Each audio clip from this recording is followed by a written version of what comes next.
Hi hello ನಮಸ್ತೆ ಎಲ್ಲರೂ ಹೇಗಿದ್ದೀರಾ? ಎಲ್ಲರೂ ಚೆನ್ನಾಗಿದ್ದೀರಿ ಅಂತ ಭಾವಿಸ್ತಾ ಇದ್ದೀನಿ. ಎಲ್ಲರಿಗೂ ಸೌಜು ಗೌಡ ವ್ಲಾಗ್ಸಿಗೆ ಆತ್ಮೀಯ ಸ್ವಾಗತ ಸುಸ್ವಾಗತ. ಇವತ್ತೊಂದು ವಿಡಿಯೋ ಮಾಡ್ತಾ ಇದ್ದೇನೆ. ಯಾವತ್ತೂ ಇದು ನಾನು ಅಲ್ಲಿಗೆ ಹೋಗ್ತಾ ಇದ್ದೇನೆ, ಇಲ್ಲಿಗೆ ಹೋಗ್ತಿದ್ದೇನೆ, ಆ ಥರ ಎಲ್ಲ ವೀಡಿಯೋಸ್ ಮಾಡ್ತಾಯಿದ್ದೆ. ಸೊ ಇವತ್ತು ಒಂದು ತುಂಬ ಬೇಜಾರದ ಒಂದು ವೀಡಿಯೋಸ್ ಇದು. ತುಂಬ ಅಂದರೆ ನನಗೆ ನಿಜವಾಗಿ ನಿನ್ನೆ ನೈಟ್ ನಾನು ಮೊಬೈಲ್ ನೋಡಿದ್ದು ಸಂಜೆ ಬಂದು ರೂಮಿಗೆ ಬಂದು ಮೊಬೈಲ್ ನೋಡಿದ ಮೇಲೆ ಆ ವೀಡಿಯೋಸ್ ಎಲ್ಲ ನೋಡಿದ ಮೇಲೆ ತುಂಬ ಅಂದರೆ ತುಂಬ ಅಪ್ಸೆಟ್ ಆಗಿದ್ದೆ. ಆ್ಯಕ್ಚುಲಿ ನನಗೆ ಮಧ್ಯಾಹ್ನನೇ ಗೊತ್ತಾಗಿತ್ತು, ಆದರೆ ಮೊಬೈಲ್ ನಾನು ಡ್ಯೂಟಿಯಲ್ಲಿರುವಾಗ ಇದು ಆನ್ಲೈನ್ ಎಲ್ಲ ನಾನು ಅಷ್ಟೊಂದು ಬರೋದಿಲ್ಲ. ಮಧ್ಯಾಹ್ನ ಊಟಕ್ಕೆ ಬಿಡುವಾಗ ನೋಡ್ಬೋದು, ಆದರೆ ನಿನ್ನೆ ನೋಡಲಿಲ್ಲ. ನಿನ್ನೆ ಸ್ವಲ್ಪ ನಾನು ಬ್ಯುಸಿ ಇದ್ದೆ, ವರ್ಕ್ ಸ್ವಲ್ಪ ಬ್ಯುಸಿ ಇತ್ತು, ಆದ ಕಾರಣ ನನಗೆ ನೋಡಲಿಕ್ಕೆ ಆಗಲಿಲ್ಲ. ಸೊ ನಾನು ರೂಮಿಗೆ ಬಂದು ನೋಡ್ತೇನೆ, ಸೋಷಿಯಲ್ ಮೀಡಿಯಾದಲ್ಲಿ ಫುಲ್ಲು ಯಪ್ಪ ಅಂತ ಒಂದು ಯಾರಿಗೂ ಕೂಡ ಆ ಥರ ಮರಣ ಬರಲೇಬಾರ್ದು ಗೈಸ್. ಯಾಕಂತ ಹೇಳಿದರೆ ನಿನ್ನೆ ಕೂಳೂರಲ್ಲಿ ಒಂದು ನಡೆದ ಘಟನೆ. ನಮ್ಮ ಮಾಧವಿ ಅಂತೇಳಿ ಒಂದು ಅಕ್ಕ, AJ ಹಾಸ್ಪಿಟಲಲ್ಲಿ ವರ್ಕ್ ಮಾಡ್ತಾ ಇರುವಂಥ ಒಂದು ಅಕ್ಕ, ಅವರು ಡ್ಯೂಟಿ ಹೋಗೋ ಟೈಮಲ್ಲಿ ಬೆಳಿಗ್ಗೆ ಕೂಳೂರಲ್ಲಿ ಒಂದು ಆಕ್ಸಿಡೆಂಟ್ ಆಗಿತ್ತು ನಿನ್ನೆ.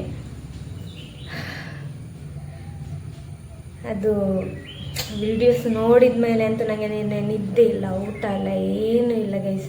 ಯಾಕಂದರೆ ನನಗೆ ಅಷ್ಟು ಬೇಸರ ಆಗಿದೆ. ಮರಣ ಅಂತ ಹೇಳಿದರೆ ಅಯ್ಯೋ ಆ ಥರ ಸಹ ಅಂತ ಆಗ್ತಾ ಉಂಟು. ಯಾಕಂದರೆ ಅವರು ಹಲವಾರು ಒಂದು ಜೀವಗಳನ್ನು ಕಾಪಾಡಿದಂಥವ್ರು. ಯಾಕಂದರೆ ಹಾಸ್ಪಿಟಲಲ್ಲಿ ವರ್ಕ್ ಮಾಡ್ತಾ ಇರುವಂಥದ್ದು ಮಾಧವಿಯಕ್ಕೆ ಆಗಿರ್ಬೋದು, ಅವರ ಹಸ್ಬೆಂಡ್ ಆಗಿರ್ಬೋದು, ಇಬ್ಬರು ಕೂಡ ಹಾಸ್ಪಿಟಲಲ್ಲಿ ವರ್ಕ್ ಮಾಡ್ತಾ ಇರುವಂಥವ್ರು. ಸೊ ನಿನ್ನೆ ಡ್ಯೂಟಿ ಹೋಗೋ ಟೈಮಲ್ಲಿ ಅವರು ಕೂಡ ಈ ಥರ ನೆನೆಸ್ಲಿಕ್ಕೆ ಇಲ್ಲ, ಕನಸಲ್ಲೂ ನೆನೆಸಿರ್ಲಿಕ್ಕಿಲ್ಲ. ಪಾಪ ಒಂದು ಮರಣ ಬರುವಾಗ ಯಾವ ಥರ ಇದ್ದಿರ್ಬೋದು ಅಂತ ಅನ್ನಿಸ್ತದೆ ಮಾರೆ. ವೀಡಿಯೋಸ್ ಎಲ್ಲ ನೋಡಿ ನಿಜವಾಗಿ ಗಾಡಿ ಸ್ಕೂಟಿಯಲ್ಲಿ ಹೋದದ್ದು, ಸ್ಕೂಟಿ ಈಚೆ ಬಿದ್ದಿದೆ, ಅವರು ಮೈನ್ ರೋಡಿಗೆ ಬಿದ್ದಿದ್ದಾರೆ. ಬಿದ್ದು ಮೀನಿನ ಲಾರಿ ಬಂದು ಕೆಳಗೆ ಹಾಕಿಕೊಂಡು ಹೋಗಿದೆ ಅಂದರೆ ಅವ್ರು ನಿಲ್ಲಿಸಿದ್ದಾರೆ. ಸೊ ಫುಲ್ಲು ಭಾಗ ಇದು ಸೊಂಟದಿಂದ ಕೆಳಗಿನ ಪಾರ್ಟಿ ಇಲ್ಲ ಅಂತೆ, ಅಷ್ಟು ಪೀಸ್ ಆಗಿದೆ. ಅದು ಅವರನ್ನೊಂದು ಗುರ್ತ ಹಿಡಿಲಿಕ್ಕೆ ತುಂಬ ಟೈಮ್ ಆಗಿದೆ. ಯಾಕಂದರೆ ಮುಖ ಎಲ್ಲ ಜಜ್ಜಿ ಹೋಗಿತ್ತು, ಗುರ್ತನೇ ಸಿಗ್ತಾ ಇರಲಿಲ್ಲ ಅಂತೆ. ಸಿ ಕ್ಯಾಮರಾದಲ್ಲಿ ಒಂದು ವಿಡಿಯೋ ಇತ್ತು, ಅದನ್ನು ವೈರಲ್ ಮಾಡಿದ್ದಾರೆ. ಅದನ್ನು ನೋಡಬೇಕು ಗೈಸ್. ಅಪ್ಪ ನನಗಂತೂ ತುಂಬ ಬೇಸರ ಆಗಿತ್ತು. ನಾನು ಪದೇ ನನ್ನ ಹಸ್ಬೆಂಡ್ ಹತ್ರ ಹೇಳ್ತಿದ್ದೆ, ಎಂತ ಅಲ್ಲ ಯಪ್ಪ ಯಾವ ಥರ ಆಗಿದೆಲ್ಲ ಅಂತ. ಸೊ ನಿನ್ನೆ ಒಂದು 11:30-12 ಗಂಟೆವರೆಗೆ ನಾನು ಮಲಗಲಿಲ್ಲ, ವೀಡಿಯೋಸ್ ಎಲ್ಲ ನೋಡ್ತಿದ್ದೆ, ಎಂತಾಯಿತು ಹೇಗೆ ಆಯಿತು ಅಂತ. ಅಪ್ಪ ನನಗೆ ಇಷ್ಟು ನೋವಾಗಿದೆ. ಪಾಪ ಅವರ ಹಸ್ಬೆಂಡಿಗೆ ಹೇಗೆ ಆಗಿರ್ಬೋದು, ಹೆಂಡತಿಗೆ ಹೀಗೆ ಆಯಿತು ಅಂತ ಹೇಳುವಾಗ ಮನೆಯಿಂದ ಹೊರಟ ಹೆಂಗಸು ಡ್ಯೂಟಿಗೆ. ಯಾಕಂತ ಹೇಳಿದರೆ ರೋಡಿದು ಪ್ರಾಬ್ಲಮ್ ಎಲ್ಲ ದಿಕ್ಕಲ್ಲಿ ಗೈಸ್. ನಿನ್ನೆ ನಾನು ಬೆಳಿಗ್ಗೆ ಹೋಗ್ತೇನೆ, ಇಲ್ಲಿಂದ ಡ್ಯೂಟಿಗೆ ಹೋಗ್ತೇನೆ. ನಾನಿವಾಗ ಇದು 2 ವೀಲರನ್ನು ಇಲ್ಲಿಂದ ಜ್ಯೋತಿ ಸರ್ಕಲ್ವರೆಗೆ ತಗೊಂಡು ಹೋಗ್ತೇನೆ. ಯಾಕಂದರೆ ಇಲ್ಲಿ ಬಸ್ ಎಲ್ಲ ಅಷ್ಟು ನಿಲ್ಲಿಸೋದಿಲ್ಲ ಇಲ್ಲಿ ಅಡ್ಡಿಯರ್ ಕಟ್ಟೆಯಲ್ಲೆಲ್ಲ, ನನಗೆ ಪ್ರಾಬ್ಲಮ್ ಆಗ್ತದೆ. ಮತ್ತು ನಾನು ಇದು 7-7:15 ಆಗ್ತದೆ, 5:00ವರೆಗೆ ಹೊರಟರು ಕೂಡ ಬಸ್ ಸಿಗೋದಿಲ್ಲ, 7:15 ಎಲ್ಲ ಆಗ್ತದೆ. ಹಾಗೆ ನಾನು ಮೊನ್ನೆಯಿಂದ ಸ್ಕೂಟಿ ತಗೊಂಡು ಹೋಗ್ತೇನೆ. ಮೊದಲೇ ತಗೊಂಡು ಹೋಗ್ತಿದ್ದೆ, ಆದರೆ ಮೊನ್ನೆ ಸ್ವಲ್ಪ ದಿನ ಬೇಡ, ಬಸ್ ಎಲ್ಲ ಇದೆ ಅಲ್ವಾ, ಅಡ್ಡಿಯರ್ ಕಟ್ಟೆಯಲ್ಲಿ ಇಡುವ, ಅಲ್ಲಿಂದ ಈಚೆಗೆ ಬಸ್ ಅಷ್ಟೊಂದು ಇಲ್ಲ, ಹಾಗೆ ಅಲ್ಲಿಂದ ಈಚೆ ಬರುವ, ಮತ್ತು ಆಚೆಯಿಂದ ಎಲ್ಲ ಬಸ್ಸಲ್ಲಿ ಹೋಗುವ ಅಂತ ಅಂದ್ಕೊಂಡೆ. ಸೊ ನನಗೆ ಮತ್ತು ಟೈಮ್ ಎಲ್ಲ ಪ್ರಾಬ್ಲಮ್ ಆಗ್ತಾ ಇತ್ತು. 10 ಗಂಟೆ 10:30 ಎಲ್ಲ ಡ್ಯೂಟಿಗೆ ರೀಚ್ ಆಗುವಾಗ ಸಹ ಹಾಗೆ ಆಗ್ತದೆ. ಸೊ ಬೇಡ, ನಾನು ಸ್ಕೂಟಿಯಲ್ಲಿ ಹೋಗುವ ಅಂತ ಅಂದ್ಕೊಂಡೆ. ಮೊನ್ನೆ ನಾನು ಹೋಗ್ತಾ ಇರುವಾಗ ಪಡೀಲಲ್ಲಿ ಒಂದು ಬಸ್ಸಿಗೆ ಮತ್ತು ಒಂದು ಕಾರಿಗೆ ಆಕ್ಸಿಡೆಂಟ್ ಆಗಿತ್ತು. ಅದನ್ನು ನೋಡುವಾಗ ಸಹ ನನಗೆ ಆಕ್ಸಿಡೆಂಟ್ ಎಲ್ಲ ನೋಡಿದರೆ ಆಗೋದೇ ಇಲ್ಲ ಗೈಸ್. ಅದನ್ನು ನೋಡಿ ಸಹ ತುಂಬ ಬೇಸರ ಆಯಿತು. ಬೆಳಿಗ್ಗೆ ಹೋಗುವಾಗನ್ನೇ ಅದನ್ನೆಲ್ಲ ನೋಡಿದರೆ ನಮಗೆ ಮೂಡ್ ಅಪ್ಸೆಟ್ ಆಗ್ತದಲ್ಲ. ನಿನ್ನೆ ನಾನು ಹೋಗ್ತೇನೆ ಇಲ್ಲಿ ಕಣ್ಣೂರಿಗಿಂತ ಸ್ವಲ್ಪ ಈಚೆ ಒಂದು ಗ್ಯಾಸ್ ಇದು ಲಾರಿ, ಸ್ಟ್ರೈಟ್ ರೋಡ್, ಏನು ಪ್ರಾಬ್ಲಮ್ ಇಲ್ಲ ಅಲ್ಲಿ, ಸ್ಟ್ರೈಟ್ ರೋಡು. ಕಾರಿದು ಇದು ಗ್ಯಾಸಿದು ಲಾರಿ ಮತ್ತು ಒಂದು ಕಾರು, ರೆಡ್ ಕಲರ್ ಇದು ಕಾರು, ಹಿಂದೆಯಿಂದ ಹೋಗಿ ಕಾರಿನವ ಗುದ್ದಿದ್ದಾನೆ. ಗುದ್ದಿ ಒಳಗಿದ್ದು ಎದುರಿದು ಇದು ಇದೆ ಅಲ್ಲ ಡೋಮು, ಅದು ಫುಲ್ ಒಳಗಡೆ ಹೋಗಿದೆ. ಇದು ಈ ಗ್ಯಾಸಿದು ಲಾರಿ ಉಂಟಲ್ಲ ಅದರ ಒಳಗಡೆ ಹೋಗಿದೆ. ಹೇಗಿತ್ತು ಅಂತ ನಾನು ಹೋದ ಟೈಮಿಗೆ ಆದದ್ದು ಗೈಸ್.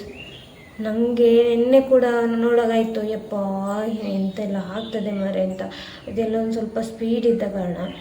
ಮತ್ತು ರೋಡು ಮಂಗಳೂರಲ್ಲಿ ತುಂಬ ದಿಕ್ಕಲ್ಲಿ, ಕೂಳೂರು ಆಚೆ ಎಲ್ಲ ನೋಡಬೇಕು ಗೈಸ್, ಎಂತ ರೋಡೇ ಸರಿ ಇಲ್ಲ.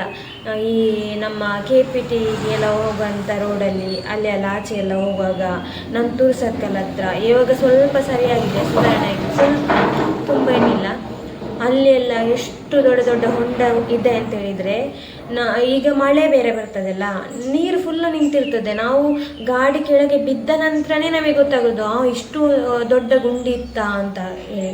ಹಾಗೆ ಆ ಥರ ಈ ಇಲ್ಲಿಂದ ಅಲ್ಲಿ ಪಂಪಲ್ಲಿಂದ ನಾವು ಜ್ಯೋತಿ ಸರ್ಕಲಿಗೆ ಹೋಗ್ತೇವಲ್ಲ, ಆ ರೋಡಲ್ಲಿ ಸಹ ಹಾಗೆ ಸಾಧಾರಣ ಕಂಕನಾಡಿ ಇದು ಸ್ಟಾಪ್ ಇದೆ ಅಲ್ಲ, ಅಲ್ಲಿವರೆಗೂ ರೋಡ್ ಸರಿ ಇಲ್ಲ ಗೈ.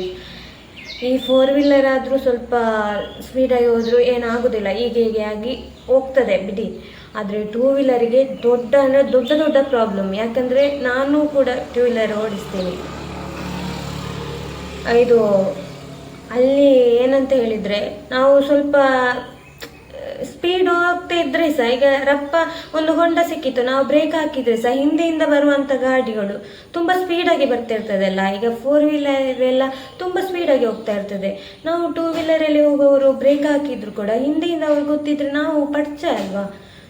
ಹೇಗೆ ಇದ್ದೇ ಗೊತ್ತಾ ರೋಡೆಲ್ಲ. ನನಗೆ ಆಕ್ಸಿಡೆಂಟ್ ಎಲ್ಲ ನೋಡಿದ್ರೆ ಆಗೋದಿಲ್ಲ. ಮೊನ್ನೆ ಒಂದಕ್ಕೆ ಅಲ್ಲಿ ಆಗಿತ್ತು ಬಸ್ಸಿಗೆ ಮತ್ತು ರಿಕ್ಷಾಕ್ಕೆ, ಅದು ಹೆಸರಿಗೆ ನೆನಪು ಬರ್ತಿಲ್ಲ ನನಗೆ.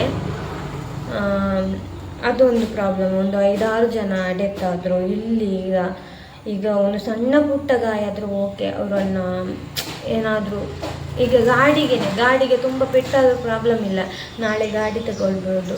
ಆದರೆ ಒಂದು ಜೀವ ಹೋದರೆ ಮತ್ತೊಬ್ಬ ತೆಗೊಳ್ಳಿಕ್ಕೆ ಆಗ್ತದಲ್ಲ, ತರಲಿಕ್ಕೆ ಆಗ್ತದ ಇಲ್ಲಲ್ಲ. ಸೊ ಈ ರಾಷ್ಟ್ರೀಯ ಹೆದ್ದಾರಿಯಲ್ಲಿ ಇದು ತುಂಬ ಜನ, ಈಗ ಮಿನಿಸ್ಟ್ರು ಅವರು ಇವರೆಲ್ಲ ಬರ್ತಾರೆ. ಈಗ ಮೀಟಿಂಗ್ ಅದು ಇದೆಲ್ಲ ಇರುವಾಗ ಅವ್ರದ್ದು 15-20 ಕಾರೆಲ್ಲ ಬರ್ತದೆ. ಅವರು ಹೇಗೆ, ಅವರಿಗೂ ಕೂಡ ಹೋಗುವಾಗ ಗೊತ್ತಾಗೋದಿಲ್ವಾ ಏನು ವಿಷಯ ಎಂತ ಅಂತೇಳಿ ಗೊತ್ತಾಗೋದಿಲ್ಲ. ತುಂಬ ಸರಿ ನೋಡ್ತೇನೆ ನಾನು, ಒಂದೇ ಥರದ ಕಾರ್ಗಳು ಬರ್ತಿರ್ತದೆ. ನಾನು ಹೋಗುವಾಗ ಬೈದುಕೊಂಡು ಹೋಗೋದಾಯ್ತಾ, ರೋಡೆಲ್ಲ ಸರಿ ಇರದಿದ್ರೆ ಎಲ್ಲ. ಈಗ ನಾವು ಎಷ್ಟೇ ನಿಯತ್ತಾಗಿ ಹೋಗಲಿ, ನಾನು ನಿಜವಾಗಿ ಓವರ್ಟೇಕ್ ಮಾಡೋದಿಲ್ಲ, ತುಂಬ ಸ್ಪೀಡಾಗಿ ಹೋಗೋದಿಲ್ಲ. ನಾನು ಸ್ವಲ್ಪ ಬೇಕಾದರೆ ಒಂದು 1/4 ಗಂಟೆ ಎಲ್ಲ ಬೇಗನೆ ಹೊರಡ್ತೇನೆ ಮನೆಯಿಂದ. ತುಂಬ ಸ್ಪೀಡಾಗಿ ಹೋಗೋದು ಬೇಡ, ನಾವು ಸ್ಲೋ ಆಗಿ ಹೋದರೆ ಸಹ ನಮಗೆ ನಮ್ಮ ಟೈಮಿಗೆ ತಲುಪಿದರೆ ಸಾಕು ಅಂತೇಳಿ ಸ್ವಲ್ಪ ಬೇಗ ಹೋಗೋದು. ಹಾಗೆ ಇದು ನನಗೆ ಮಾತೇ ಮರ್ತು ಹೋಗ್ತದೆ. ಯಾಕಂದರೆ ನಿನ್ನೆ ಒಂದು ನಡೆದ ಭೀಕರ ಅಪಘಾತದಲ್ಲಿ ಒಬ್ಬರ ಜೀವನೇ ಹೋಗಿದೆ ಗೈಸ್. ಯಾಕಂತ ಹೇಳಿದರೆ ಅವರಿಗೆ ತುಂಬ ಅಂದರೆ ತುಂಬ ಕನಸಿತ್ತಂತೆ. ಯಾಕಂದರೆ ನಿನ್ನೆ ನಾನು ತುಂಬ ವೀಡಿಯೋಸ್ ನೋಡಿದ್ದೇನೆ. ಈಗ ಒಂದು ಹುಡುಗಿಯರಿಗೆ ಮದುವೆ ಆದ ನಂತರ ಒಂದು ಕನಸು ಅಂತ ಇರ್ತದೆ. ಅದನ್ನು ಮೈನಾಗಿರುವಂಥದ್ದು, ಮನೆಯದೇನಾದರೂ ಪ್ರಾಬ್ಲಮ್ ಇದ್ದರೆ, ಒಂದು ಮನೆ ಇರದಿದ್ದರೆ ಎಲ್ಲ ಒಂದು ಫಸ್ಟಿಗೆ ಒಂದು ಮನೆ ಆಗಿರಬೇಕು ನಮಗೆ ಅಂತ. ಒಂದು 5 ಸೆನ್ಸೇ ಆಗಿರಲಿ, ನಮ್ಮ ಹತ್ರ ಜಾಗ ಇದ್ದರೆ ಅದರಲ್ಲಿ ಒಂದು ಸ್ವಂತ ಮನೆ ಆಗಿರಬೇಕು. ಬಾಡಿಗೆ ಮನೆ ನಮಗೆ ತುಂಬ ಪ್ರಾಬ್ಲಮ್ ಅಲ್ವಾ, ಹಾಗೆ ಒಂದು ಸ್ವಂತ ಮನೆ ಆಗಿರಬೇಕು ಅಂತ. ಹಾಗೆಯೇ ಆ ದಂಪತಿಗಳು ಕನಸು ಕಂಡು ಕಳೆದ ವರ್ಷ ಒಂದು ಮನೆ ಕಟ್ಟಿದ್ದಾರಂತೆ ಗೈಸ್. ಒಳ್ಳೆ ಮನೆ, 1 ವರ್ಷ ಆದದಷ್ಟೇ. ಅದು ಇವರೇ ತುಂಬ ಆಸೆ ಪಡ್ತಿದ್ರಂತೆ, ಮಾಧವೇಕ. ಇದು ಒಂದು ಮನೆ ಕಟ್ಟಬೇಕು ಅಂತ. ಹಾಗೆ ಇಬ್ಬರು ದಂಪತಿಗಳು ಸೇರಿ ಒಂದು ಒಳ್ಳೆ ಮನೆ ಕಟ್ಟಿದ್ದಾರೆ. ಮನೆ ಕಟ್ಟಿ 1 ವರ್ಷ ಕೂಡ ಆಗಲಿಲ್ಲ. ಪಾಪ ಅವ್ರದ್ದು ಸಾವು ಈ ಥರ ಬರ್ತದೆ ಅಂತೇಳಿ ಅವ್ರು ಮಾತ್ರ ಕನಸಲ್ಲ ಅಂದ್ಕೊಂಡಿರ್ಲಿಕ್ಕೆ ಸಾಧ್ಯನೇ ಇಲ್ಲ.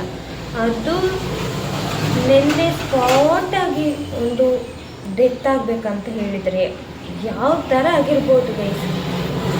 ನಾನಂತೂ ಅದು ವೀಡಿಯೋಸ್ ನೋಡಿದ್ದೇನೆ. ಫಸ್ಟಿದು ಟಯರಿಗೆ ಫುಲ್ಲು ಇದಾಗಿ ತಲೆ ಒಡೆದು ಹೋಗಿದೆ, ಫುಲ್ಲು ಬ್ಲಡ್.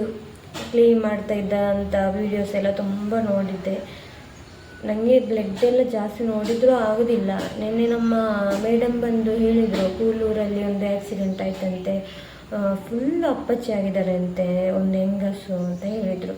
ನನಗೆ ಹೌದಾ ಅಂತ ನಾನು ಆವಾಗಲೇ ಟೆನ್ಷನ್ ಮಾಡ್ಕೊಂಡು, ನನಗೆ ಎಲ್ಲಿಯೋ ಏನೋ ಆಗಿರಲಿ, ನನಗೆ ಅದೊಂದು ವೀಡಿಯೋಸ್ ಸಿಕ್ಕಿದ್ರೆ ಇಲ್ಲಿ ಆದರೂ ಆ್ಯಕ್ಸಿಡೆಂಟ್ ಇದು ಅದು ಇದು ಅಂತ ಹೇಳಿ ಅದ್ರ ಸಿಕ್ಕಿದರೆ ಅದನ್ನು ನೋಡಿದ ತಕ್ಷಣ ಅಯ್ಯೋ ಈ ಥರ ಆಯ್ತಲ್ಲ, ಅಷ್ಟೇ ಅವರ ಮನೆಯವರು ಯಾವ ಥರ ಇದು ಆ ದುಃಖಕ್ಕೆ ಒಂದು ಎಂಥ ಸಾಂತ್ವನ ಹೇಳಬೇಕಲ್ಲ, ಹೇಗೆ ಇರ್ಬೋದು ಆ ಥರ ಎಲ್ಲ ಆಗ್ತಿತ್ತು ವಯಸ್ಸು. ನಂಗೆ ಗೊತ್ತಿಲ್ಲ ಇದು ಮಾಧವಕ್ಕನಿಗೆ ಮಕ್ಕಳಿದ್ದಾರ ಏನು ಎಂತ ಅಂತ ಗೊತ್ತಿಲ್ಲ. ನಿನ್ನೆ ನಾನೆಲ್ಲ ಟೆನ್ಷನ್ ಮಾಡೋದು, ಪಾಪ ಸಣ್ಣ ಸಣ್ಣ ಮಕ್ಕಳೇನಾದರೂ ಇದ್ದರೆ, ಮತ್ತು ಮೈನಾಗಿ ಹಸ್ಬೆಂಡಿಗೆ ಹೇಗೆ ಆಗಿರ್ಬೋದು. ಅದು ಅವರು ಎಷ್ಟು ಚಂದ ಇದ್ದಾರೆ, ನಾನು ಈಚೆ ಸೈಡ್ ಫೋಟೋಸ್ ಹಾಕ್ತೇನೆ. ಎಷ್ಟು ಲಕ್ಷಣವಾಗಿ ಆ ನಗುಮುಖವನ್ನು ನೋಡುವಾಗ ಕರುಳುಂಟಲ್ಲ ಕಿತ್ತು ಬರ್ತಾ ಇದೆ. ನನಗೆ ಅಷ್ಟು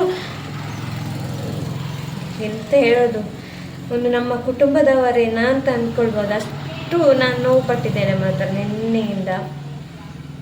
ರಾಷ್ಟ್ರೀಯ ಹೆದ್ದಾರಿಯಲ್ಲಿ ಇವಾಗ ಹಳ್ಳಿಯಲ್ಲೆಲ್ಲ ಓಕೆ, ಒಂದು ಸ್ವಲ್ಪ ರೋಡ್ ಚೆನ್ನಾಗಿಲ್ಲ ಅಂದರೆ ಸ್ವಲ್ಪ ಗಾಡಿ ಕೂಡ ಸ್ವಲ್ಪ ಕಮ್ಮಿ ಇರ್ತದಲ್ಲ, ಆಗ ನಮಗೆ ಕೂಡ ಒಂದು ನಿಧಾನವಾಗಿ ಹೋಗ್ತೇವೆ, ಆ ಥರ ಎಲ್ಲ ಮಾಡ್ತೇವೆ. ನಮ್ಮ ರಾಷ್ಟ್ರೀಯ ಹೆದ್ದಾರಿಯಲ್ಲಿ ತುಂಬ ವೆಹಿಕಲ್ಗಳು ಬರ್ತಾ ಇರ್ತದೆ, ಎಲ್ಲರೂ ಅರ್ಜೆಂಟಲ್ಲಿ ಇರುವಂಥದ್ದು. ಅದರಲ್ಲಿ 4 ವೀಲರ್ ಕಾರಿನವರು ಆಗಿರಲಿ, ಬಸ್ಸು, ಈ ಪ್ರೈವೇಟ್ ಬಸ್ಸು, ಗೌರ್ಮೆಂಟ್ ಬಸ್ಸು, ಮತ್ತು ಈ ಮೀನಿದು ಲಾರಿ ಅದು ಇದು ತುಂಬ ಇದೆ, ದೊಡ್ಡ ದೊಡ್ಡ ವೆಹಿಕಲ್ಸ್ ಎಲ್ಲ, ಅದೆಲ್ಲ ತುಂಬ ಸ್ಪೀಡಾಗಿ ಹೋಗ್ತಾ ಇರ್ತದೆ. ಮತ್ತು ಮೈನ್ ರೋಡಲ್ಲೆಲ್ಲ ಹಾಗೆ ಅಲ್ವಾ. ಮತ್ತು ಈ 2 ವೀಲರ್ನವರಿಗೆ ತುಂಬ ಅಂದರೆ ತುಂಬ ಕಷ್ಟ, ಜೀವಗಳು ಜಾಸ್ತಿ ಹೋಗ್ತಿರುವಂಥದ್ದು ಕೂಡ 2 ವೀಲರ್ನವ್ರದ್ದು. ಮತ್ತು ಆ ಕೂಳೂರು ಡೇಂಜರ್ ಅಂದರೆ ತುಂಬ ಡೇಂಜರ್, ಅದು ತುಂಬ ಅಂದರೆ ತುಂಬ ಟೈಮ್ ಆಯಿತು ರೋಡ್ ಆ ಥರನೇ ಇದೆ. ನನಗೆ ನಿಜವಾಗಿ ನನಗೆ ಆಚೆ ಎಲ್ಲ ಗಾಡಿ ತಗೊಂಡೋಗ್ಲಿಕ್ಕೆ ಇಷ್ಟನೇ ಇಲ್ಲ. ಅವತ್ತೊಮ್ಮೆ ನನ್ನ ಮದುವೆಗಿಂತ ಒಂದು 2 ತಿಂಗಳು ಮುಂಚೆನೇನು ಒಂದು ಆ್ಯಕ್ಸಿಡೆಂಟ್ ಆಗಿತ್ತು. ಅದು ಎಲ್ಲಿ ಅಂತ ಹೇಳಿದರೆ ನಂತೂರು ಸರ್ಕಲಲ್ಲಿ. ಆ ಹುಡುಗಿ, ಅವಳಿಗೆ 2 ತಿಂಗಳು ಕಳೆದು ಮದುವೆದು ಇನ್ವಿಟೇಷನ್ ಕೊಡಲಿಕ್ಕೆ ಅಂತೇಳಿ ಹೋಗ್ತಾ ಇರುವಂಥದ್ದು. ಅಲ್ಲಿ ಹೊಂಡಕ್ಕೆ ಬಿದ್ದ ಕಾರಣ ಅವ್ರದ್ದು ಬ್ಯಾಲೆನ್ಸ್ ತಪ್ಪಿ ಅವಳು ಬಿದ್ದದ್ದು. ಆವಾಗ ಸಹ ಮೀನಿನ ಗಾಡಿನವರು ಸ್ಪೀಡಲ್ಲಿದ್ದರು, ಅವರು ಬಂದು ಅವಳ ಮೇಲೇನೆ ಹೋಗಿದ್ದಾರೆ. ಅವಳು ಅಲ್ಲೇ ಸ್ಪಾಟ್ ಡೆತ್ ಆಗಿದ್ದಾಳೆ. ಅದೆಲ್ಲ ನೋಡಿ ಯಾವ ಥರ ಮರಣ ಅಂತೇಳಿ. ಅದು ರೋಡ್ ಸರಿ ಇರ್ತಿದ್ರೆ ಜೀವಗಳಾದರೂ ಉಳಿತಾ ಇತ್ತು. ಈಗ ಸಣ್ಣ ಪುಟ್ಟ ಗಾಯ ಆದರೆ ಓಕೆ ಪರವಾಗಿಲ್ಲ, 2 ವೀಲರಲ್ಲಿ ಎಷ್ಟು ಬ್ರೇಕ್ ಇರಲಿ ಅದು ಬ್ಯಾಲೆನ್ಸ್ ಮಿಸ್ ಆಗಿ ಬೀಳ್ತದೆ, ಯಾಕಂದರೆ ಅದರಲ್ಲಿ 2 ಟೈರ್ ಇರುತ್ತಲ್ವ. ಈಗ ಕಾರಿನಾಗೆಲ್ಲ ಸಪೋರ್ಟಿಗೆ ಬೇರೆ ಏನು ಇದಿಲ್ಲ, ಒಂದು ಸಣ್ಣ ಕಲ್ಲು ಸಿಕ್ಕಿದ್ರೂ ಕೂಡ ಬೀಳ್ತದೆ ಹೀಗೆ. ಯಾಕಂದರೆ ನಾನು 2-3 ಸಾರಿ ಬಿದ್ದಿದ್ದೇನೆ ಗೈಸ್ ಸ್ಕೂಟಿಯಲ್ಲಿ. ಬೀಳ್ಬೇಕಂತೆ, ಬಿದ್ದರೆ ನಮಗೆ ಧೈರ್ಯ ಬರೋದು ಜಾಸ್ತಿ ಅಂತೆ. ಅದು ನನಗೆ ತುಂಬ ಏನು ಇಂಜುರಿ ಆಗಿಲ್ಲ. ಆದ ನಂತರ ನಾನು ಕಂಟ್ರೋಲ್ ಮಾಡಿದ್ದೇನೆ, ಅಂದರೆ ಸ್ಪೀಡ್ ಹೋಗೋದಿಲ್ಲ, ತುಂಬ ಓವರ್ಟೇಕ್ ಮಾಡೋದಿಲ್ಲ. ನನಗೆ ಸ್ವಲ್ಪ ಲೇಟಾಗಿ ತಲುಪಿದ್ರು ಪರವಾಗಿಲ್ಲ. ನಾಳೆಯ ಜೀವನದಲ್ಲಿ ನಿಮಗೆ ಖುಷಿ ಪಡ್ಬೋದಲ್ವಾ, ಇವತ್ತು ತುಂಬ ಸ್ಪೀಡಾಗಿ ಹೋಗಿ, ಮತ್ತು ಇವತ್ತು ನಾವೇ ಇಲ್ಲದಿದ್ದರೆ ಅಲ್ವಾ. ಹಾಗೆ ನನಗೆ ನಿನ್ನೆಯಿಂದ ಸ್ಕೂಟಿ ತಗೊಂಡೋಗ್ಲಿಕ್ಕೆ ಭಯ ಆಗ್ತಾ ಉಂಟು. ಪೇಟೆಗೆಲ್ಲ ರೋಡು ಸರಿ ಇಲ್ಲ, ಎಂತ ಗೊತ್ತಿಲ್ಲ ಯಾವಾಗ ಸರಿ ಮಾಡ್ತಾರೆ ಏನು ವಿಷಯ ಅಂತ. ಪ್ಲೀಸ್ ದಯವಿಟ್ಟು ಎಲ್ಲರೂ ಸೇರಿ ಸರಿ ಮಾಡಿಸಿ ರೋಡ್ಸ್ ಎಲ್ಲ. ಯಾರ ಜೀವಕ್ಕೆ ಅಪಾಯ ಬರೋದು ಬೇಡ. ಈ ಥರದೊಂದು ಸುದ್ದಿ ಕೇಳೋದೇ ಬೇಡ.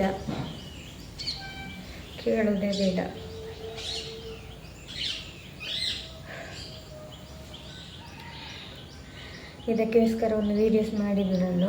ತುಂಬ ಬೇಜಾರಾಯಿತು ನನಗೆ. ಎಂತ ಮಾಡಿದರೆ, ಏನೋ ಕೆಲಸ ಮಾಡಿದರೆ ನನಗೆ ಅವ್ರದ್ದೇ ಚಿಂತೆ ಆಗೋದು. ಹಾಸ್ಪಿಟಲಲ್ಲಿ ಎತ್ತಾಕೊಂಡೋಗಿ ಇಟ್ಟಿದ್ದಾರೆ ಅಂತೆ ಹೆಣ್ಣ. ಸ್ವಲ್ಪ ತಗೊಂಡೋಗಿದ್ದಾರೆ, ಮೇಲಿನ ಪಾರ್ಟನ್ನು ಸ್ವಲ್ಪ ತಗೊಂಡೋಗಿ ಇಟ್ಟಿದ್ದಾರೆ. ಮತ್ತು ಬೇರೆಲ್ಲ ಅದು ಕಾಲಿನ ಕೆಳಗೇನೇನು ಕಾಲಿದ್ದು ರಿಂಗ್ ಅಂತೆ ಮತ್ತು ಕಾಲ್ಗೆಜ್ಜೆ ಅಂತೆ ಎಲ್ಲಿತ್ತಂತೆ. ಮತ್ತು ಅದನ್ನೊಂದು ಹೆಕ್ಕಿ ಮಾಂಸ ಎಲ್ಲ ಹೊರಗಡೆ ಬಂದಿದೆ ಅಲ್ವಾ, ಎಲ್ಲ ಪೂಜೆ ತಗೊಂಡೋಗಿ ಒಂದು ಬಾಕ್ಸಿಗೆ ಇಟ್ಟು ಅವರ ಇದು ಪಾರ್ಥಿವ ಶರೀರ ಇದೆ ಅಲ್ವಾ, ಶರೀರ ಫುಲ್ಲು ಸಿಕ್ಕಲಿಲ್ಲ, ಸ್ವಲ್ಪ ಸಿಕ್ಕಿದ್ದು, ಅದರ ಹತ್ತಿರ ಇಟ್ಟಿದ್ರಂತೆ. ಅದನ್ನು ನನಗೆ ಹೇಳುವಾಗಲೇ ನನಗೆ ಮೈ ಜುಮ್ಮ ಅಂತದೆ. ಆದರೆ ಅವರ ಮನೆಯವರು, ಅವರ ಫ್ಯಾಮಿಲಿ ಹೇಗೆ ಆಗಿರ್ಬೋದು. ಮತ್ತು ಮಾಧವೇಕನ ಅಣ್ಣ ಕಳೆದ ವರ್ಷ ಅಷ್ಟೇ, 1 ವರ್ಷ ಸಹ ಆಗಲಿಲ್ವ ಅಂತ, ಹಾಗೆ ಅವ್ರದ್ದು ಎಂಥದ್ದು ಹೆಲ್ತಿದ್ದು ಪ್ರಾಬ್ಲಮ್ ಆಗಿ ಅವರು ಡೆತ್ ಆಗಿದ್ರಂತೆ. ಮತ್ತೊಬ್ಬರು ಹೊರದೇಶದಲ್ಲಿದ್ದಾರಂತೆ ಅವರ ಅಣ್ಣ. ಹಾಗೆ ಅವರು ಬಂದು ಮತ್ತು ಅವ್ರದ್ದು ಕಾರ್ಯ ಎಲ್ಲ ನಡೆಯುವಂಥದ್ದು. ನಿನ್ನೆ ನೈಟ್ ಏನಾದರೂ ಇವತ್ತು ಏನೋ ನಡಿಬೋದು ಅಂತ ಅಂದ್ಕೊಳ್ತೀನಿ, ಗೊತ್ತಿಲ್ಲ. ಅವರ ಆತ್ಮಕ್ಕೆ ಶಾಂತಿ ಸಿಗಲಿ. ಮಾಧವೇಕನ ಹಸ್ಬೆಂಡಿಗೆ ಇದು ದುಃಖವನ್ನು ಸಹಿಸುವಂಥ ಒಂದು ಶಕ್ತಿ ಆ ಭಗವಂತ ಕೊಡಲಿ ಅಂತ ಹೇಳ್ತಾ ಇವತ್ತಿನ ವ್ಲಾಗನ್ನು ಇಲ್ಲಿಗೆ ಎಂಡ್ ಮಾಡ್ತಿದ್ದೀನಿ. ಯಾರೆಲ್ಲ ನನ್ನ ಚಾನೆಲನ್ನು ಸಬ್ಸ್ಕ್ರೈಬ್ ಮಾಡಲಿಲ್ಲ ಪ್ಲೀಸ್ ಸಬ್ಸ್ಕ್ರೈಬ್ ಮಾಡಿ, ಹಾಗೆ ವಿಡಿಯೋನ ಶೇರ್ ಮಾಡೋದಾದ್ರೆ ಶೇರ್ ಮಾಡಿ, ಹಾಗೆ ಲೈಕ್ ಮಾಡಿ ಪ್ಲೀಸ್. ದಯವಿಟ್ಟು ರೋಡು ಸರಿ ಇಲ್ಲದ ಪ್ಲೇಸಲ್ಲಿ 4 ವೀಲರ್ ಆಗಿರ್ಬೋದು, 2 ವೀಲರ್ ಆಗಿರ್ಬೋದು, ಎಲ್ಲರೂ ಕೂಡ ನಿಧಾನವಾಗಿ ಚಲಿಸಿ. ಹಾಗೆಯೇ ನೀವು ಮನೆಯಿಂದ ಒಂದು ಅರ್ಧ ಗಂಟೆ ಬೇಗನೆ ಹೊರಡಿ. ಯಾಕೆಂದರೆ ಇವಾಗ ನಾನು ಒಂದು ಮಂಗಳೂರಿಗೆ ಹೋಗ್ಲಿಕ್ಕೆ ಉಂಟು, ನನಗೆ 1/4 ಗಂಟೆ ಸಾಕು ಅಂತ ಹೇಳ್ಕೊಂಡು ನೀವು 10 ನಿಮಿಷದಲ್ಲಿ ಹೋಗ್ಲಿಕ್ಕೆ ಆಗ್ತದೆ ಅಂತೇಳಿ ಆ ಥರ ಹೊರಡಬೇಡಿ. ದಯವಿಟ್ಟು ಒಂದು ಅರ್ಧ ಗಂಟೆ ಬೇಗ ಹೊರಟರೂ ಪರವಾಗಿಲ್ಲ. ನಾಳೆ ಒಂದು ಜೀವನ ಅಂತ ಇರ್ತದೆ ನಮಗೆ ಎಲ್ಲರಿಗೂ ಕೂಡ. ನಮ್ಮನ್ನು ಪ್ರೀತಿಸುವವರು, ನಮ್ಮ ಫ್ಯಾಮಿಲಿಯವರು ಎಲ್ಲರೂ ಕೂಡ ಇರ್ತಾರೆ. ಅವರಿಗೋಸ್ಕರ ಆದರೂ ಎಲ್ಲರೂ ಅರ್ಥ ಮಾಡಿಕೊಳ್ಳಿ. 2 ವೀಲರ್ 4 ವೀಲರ್ ಇರುವಂತಹ ಎಲ್ಲ ಸ್ನೇಹಿತರಿಗೆ ಕೂಡ ನಾನೊಂದು ಈ ಕಿವಿ ಮಾತನ್ನು ಹೇಳೋದು. ನನ್ನ ವಿಡಿಯೋದಲ್ಲಿ ಮಾತಾಡಿದೇನಾದರೂ ತಪ್ಪಾಗಿದ್ದರೆ ದಯವಿಟ್ಟು ಸಾರಿ. ನಾನು ಕೂಡ ಒಂದು 2 ವೀಲರ್ ಓಡಿಸುವಂಥ ಒಂದು ವ್ಯಕ್ತಿ, ಹಾಗೆ ನನಗೆ ಕೂಡ ರೋಡಿದ್ದು ಎಲ್ಲ ಅನುಭವ ಇದೆ. ಆದ ಕಾರಣ ನಾನು ಹೇಳ್ತಾ ಇರೋದು. ನಾನು ಸಹ ಅದೇ ರೋಡಲ್ಲೆಲ್ಲ ಓಡಾಡ್ತಾ ಇರುವಂಥ ಒಂದು ವ್ಯಕ್ತಿ. ಎಲ್ಲರಿಗೂ thank you so much. By.